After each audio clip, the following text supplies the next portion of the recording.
You comment, we respond.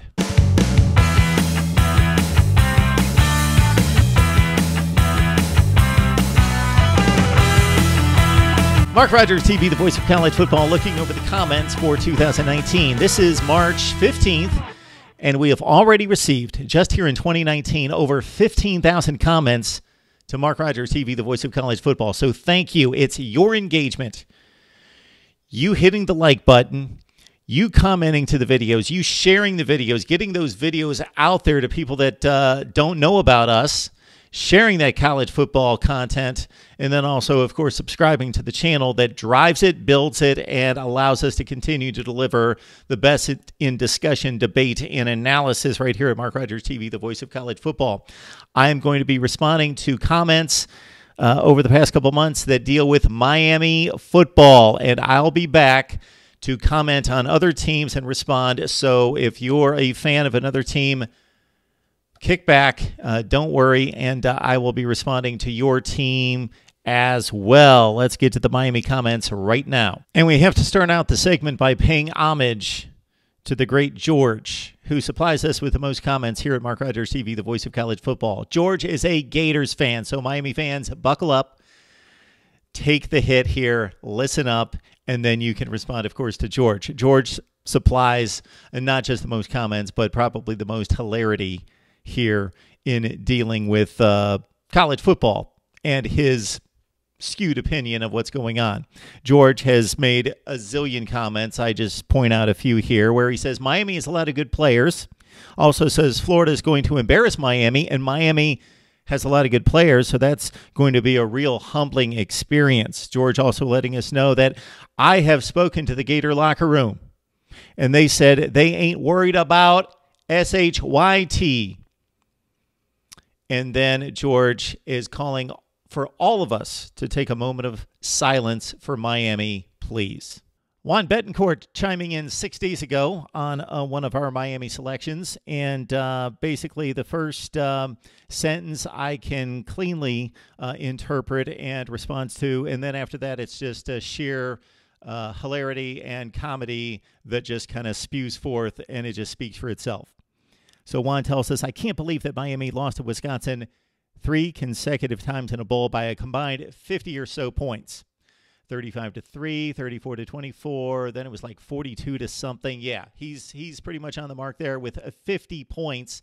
Now, of course, 2 of those games played in back-to-back years. That's quite embarrassing for Miami. Not that they lost to a really good program twice, but this second game at 35-3, they obviously got too cold at the Pinstripe Bowl on New Year's Eve or whenever it was played just prior to New Year's Day, and were too cold and didn't show up and compete, and were beaten by a Wisconsin team. They couldn't beat anybody in the Big Ten by 32 points, but they certainly whipped up on Miami. Last year, Miami held a lead. Wisconsin came back and beat them in their own stadium, where Miami didn't lose a game the entire season, and the Badgers won that 34-24. Now, going back about 10 years, I believe that was in the Tangerine Bowl, the Russell Athletic Bowl, whatever we called it at the time. The game in Orlando, and Wisconsin had its way. I believe the score was actually 20-14, if I recall correctly. Okay, that's the nuts and bolts football. Then it gets fun after that. Juan then says, get serious. With the incompetence of Munchkin Don Shalala, BS Master Lemming, Paul D, and Yahoo Slick Arse, Phony Shallow Kirby Hocut, anything is possible. We've got Devin Poindexter with a very rational statement, logical, based on fact right here, and it goes to all Miami fans who believe that this is an elite program.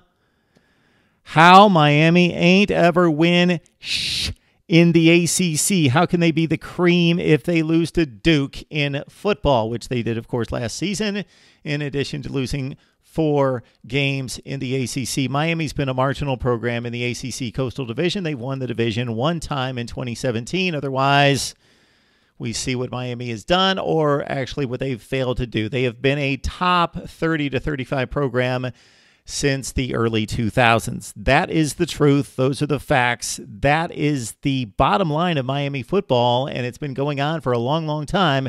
Regardless of who's been the head coach, they have been a marginal football team that has a great storied tradition and the biggest burst of winning we've ever seen in the history of college football from 1983 through 2002. Then it all went flat. The NCAA took care of business, and Miami's not been able to recover. They have not made the right hires. They have taken rosters that have been ranked in the top 15 in the nation and produced a lot of 5-loss teams. That's been Miami football. We thought it turned around through the first 10 games of 2017. That was a bit of a mirage. They still have the best talent in a weak division, maybe the worst division in college football. They should win despite the coaching changes, despite the youth at quarterback, despite a first-time head coach in Manny Diaz. This team has no excuse but to win the Coastal Division against a weak division and a weak schedule in 2018.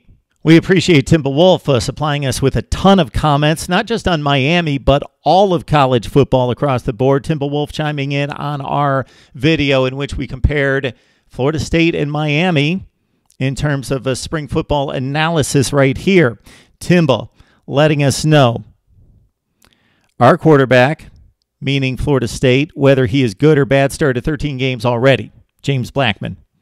Miami is a coach that's never been a head coach before, although it looked like Willie Taggart was never a head coach prior to 2018 either. Y'all are praying Tate Martel gets a waiver. Why? N'Kosi Perry ain't it?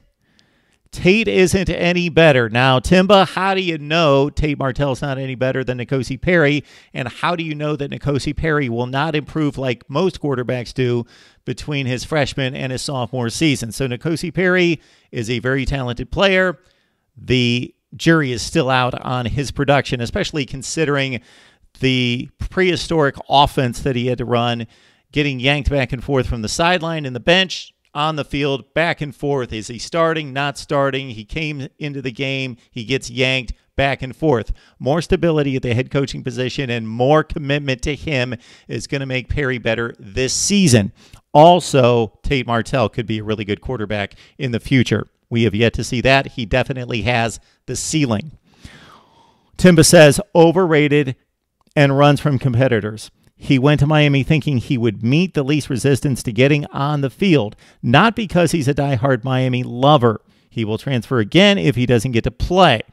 But yes, we are far better at this point in time than you all.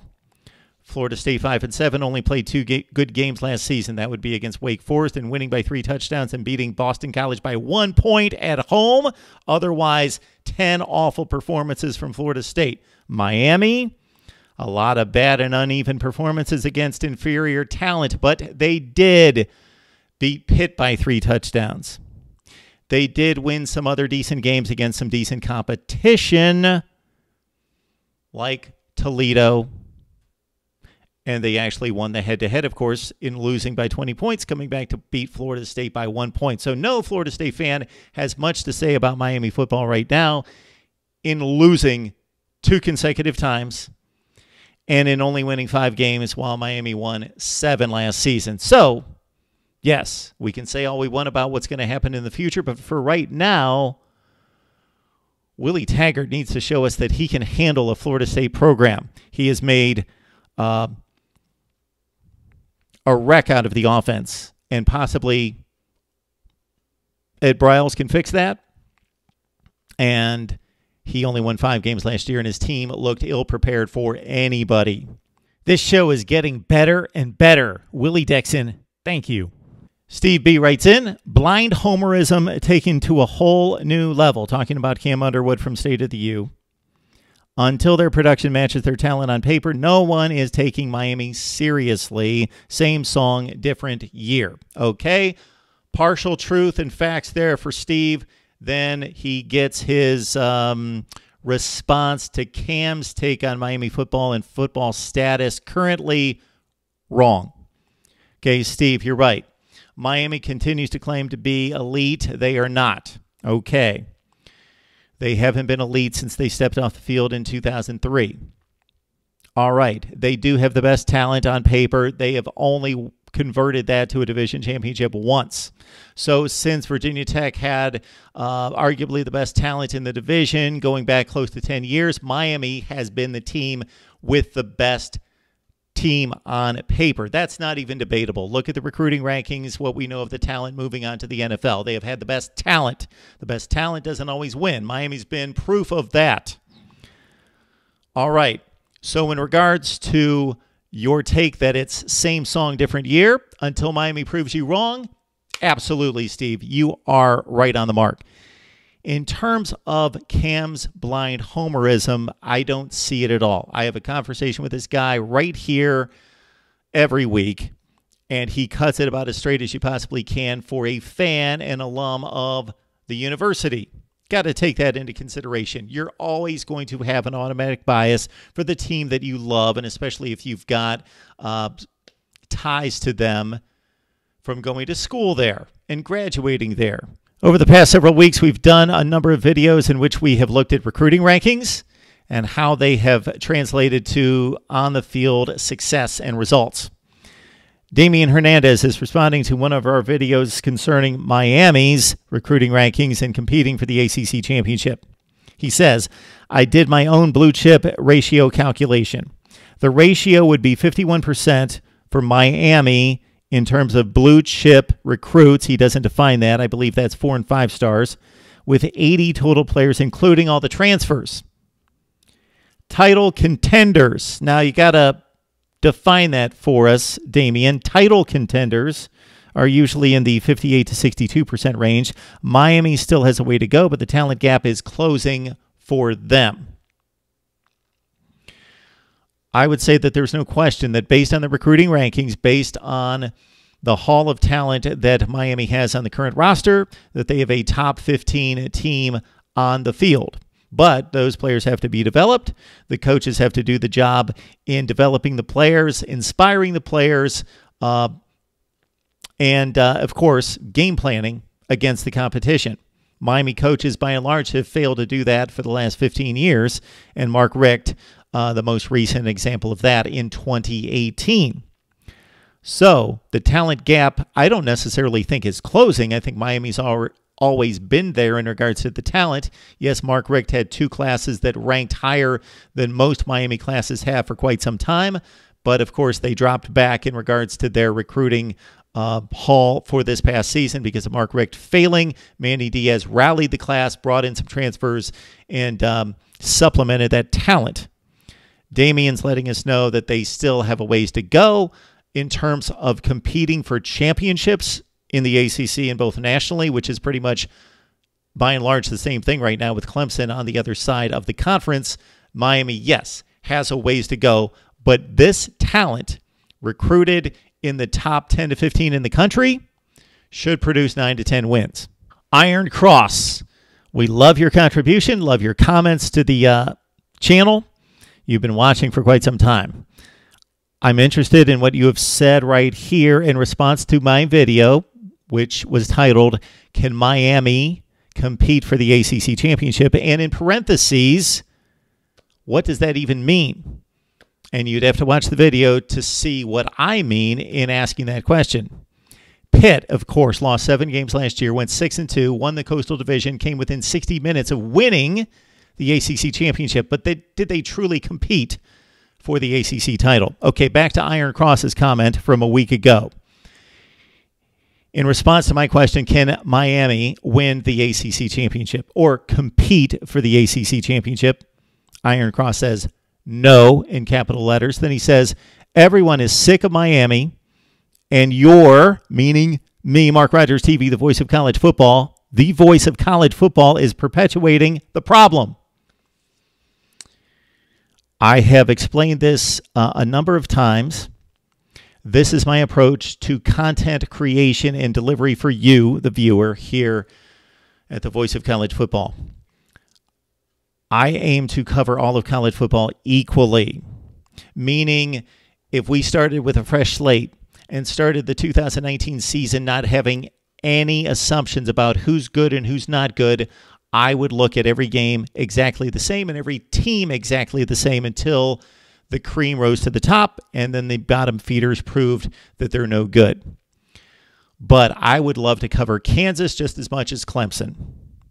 However, there is practicality to the situation. People want to see about Clemson. They want to hear about Clemson, Ohio State, Alabama, Georgia, Miami, and some others. There's a popularity factor that I need to serve. My viewers want to hear about Miami. They want to hear about other programs. I'm going to deliver that content. At the same time, I'm going to balance it out.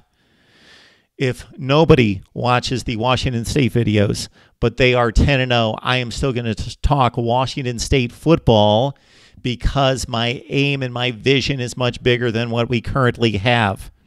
There are Washington State football fans out there. They just haven't found me, but I am still going to serve and deliver the content because I'm going to bring those folks in. So I have to play both sides. I have to, number one, speak to the teams and the topics that are relevant and that matter. Number two, I have to speak to what the audience, what you viewers want to see, and that is plain to see by the number of views to each video. And then number three, I have to continue to strive to cover the teams and the conferences that don't have the mass appeal for me, but I know that there's an audience out there because the goal and the dream and the big vision is to bring those people in. Unplugged Since 97, responding to another Miami video, says that the Canes' schedule is a joke. Yes, but it will be 9-3 and a second-place finish for them. This is Unplugged Since 97 saying that UVA, I'm cleaning up the typos, will beat Miami and take the division. Plus, Miami has to play at Florida State, at Pitt, and Florida. Florida won't be as good, but they will at least be solid. The top dogs in the league are Clemson, Florida State, and Virginia. The Virginia Cavaliers finished last season at 8-5, but they only went 4-4 in the ACC. So despite the great work that Bronco Mendenhall has done in taking a program that has been down for 10-plus years, going 2-10 and taking his lumps the first year, and then seeing significant improvement last year at 6-7, meaning 2 years ago in 2017, and then 8-5 with a great finish in winning down the stretch, beating Miami at home, beating some other key ACC Coastal Division foes, losing the one game that really mattered and trying to win the division against Pitt at home, but then rebounding to win the South Carolina game 28-0 in the bowl game. Yes, Virginia football looks great and looks like it's coming, looks like it's on the mend, but they still have talent gaps. They still have to play at Miami, and it's still a team that's right there in the middle of that conference. If you look at the conference, it's pretty clear. Clemson is by far and away the best team. It's not even close. It's unlike any other conference in the Power Five. Clemson has a stranglehold on the conference. All right, then after that, it's anybody's guess as to who is the second best team in the ACC. Based on talent, Miami and Florida State are the two best teams after Clemson. Now, neither team has shown us anything for the past few seasons except for the Miami run, of course, in 2017. We see a glut of teams like Virginia, Georgia Tech, Pitt, Duke in the Coastal Division that pretty much beat up on each other. Take away North Carolina from last season. Take away Pitt actually pulling out some games late, winning close games that they probably wouldn't win on a regular basis. They did go 6-2. Let's credit them for doing that to win the Coastal Division, but they won very close, hard-fought games. Look at all that collection of games between those other five teams in the ACC Coastal Division, and they beat them, but they beat them. They all beat each other. There is no clear indication that Virginia at this point is any better than Georgia Tech, Duke, Virginia Tech, and others. Speaking of the Hokies, they haven't beaten them in 15 years, and even though they had a better season by 2 games than Virginia Tech this past season, they still could not beat the Hokies. So I love the enthusiasm for Virginia football. It's interesting to me to see where Bronco Mendenhall is taking this program and that they've improved this much. But let's slow down and let's see if they can back up last season's only 4-4 effort in the ACC before we crown them as the team right after Clemson that's ready to compete and win an ACC Coastal Division. TSOIH Bristol, writing us twice about a week ago. I appreciate the contribution here. Keep doing what you're doing because I love your show, and that's why I'm a subscriber. Thank you, sir. I appreciate the comment, the support. You can't imagine how much that inspires me to do more. Many comments made by viewers concerning Tate Martel. It still has yet to be determined or at least announced whether Tate Martel will be eligible for 2019. Mike writes, if Tate Martel gets a waiver, Miami could be really, really good. Also says that Miami will finish no worse than 10-2 this season. All right, Tate Martel. We have heard a number of people say that he is not going to be a very good quarterback. We have heard a number of people who, on the Miami side in particular, are looking at him as a savior. All right, we know the facts are that he's a very accomplished as a high school quarterback, was one of the most sought-after quarterbacks in the nation, and Urban Meyer typically does not sign garbage at the quarterback position. Tate Martel was in line to compete for the job at Ohio State. He chose not to stick around and saw, of course, that Justin Fields, the #1 rated quarterback in the nation, ironically the same class as Tate Martel, was probably going to be given a huge advantage in competing for the position. Say what you will about Tate Martel's competitive fire in staying at Ohio State and fighting for the job. We know that this kid is talented, gifted. Is he special? Probably not. Will he turn out to be, if he wins the job, one of the top 25 to 40 best quarterbacks in the country? I don't think there's any question about that. I would be shocked if Tate Martel is able to beat out N'Kosi Perry and Jaron Williams for the job. So consider that. They are two very talented players. And if Manny Diaz and his staff can accurately select talent, select based on the talent and based on the ability to grasp the offense and lead the offense, that if they select the best player out of 3 and that player is not very good, then they had awful luck because they've got 3 very talented and highly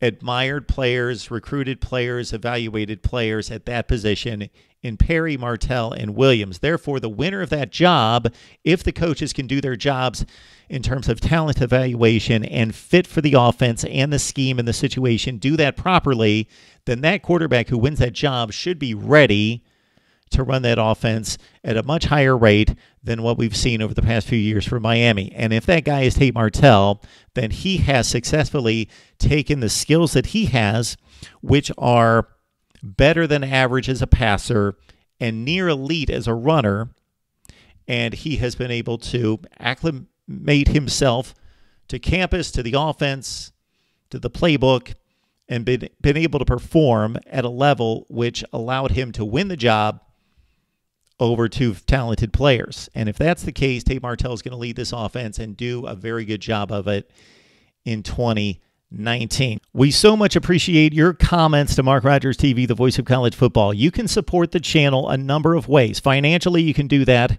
without spending an extra penny by going to any of the description sections of any of the videos, grabbing the Amazon link, and doing your regular Amazon shopping by just using that link. Do your normal shopping. Ignore the product. You don't have to buy the product. Just do your normal Amazon shopping right there. And also join us on Patreon. We're starting in April. We're going to have an exclusive live stream there each and every week for you, for our Patreon team. Also, like the videos, comment as you have here, and of course, share the videos and subscribe right here at Mark Rogers TV, the voice of college football, and we will continue to deliver the best discussion, debate, and analysis. We will see you next time.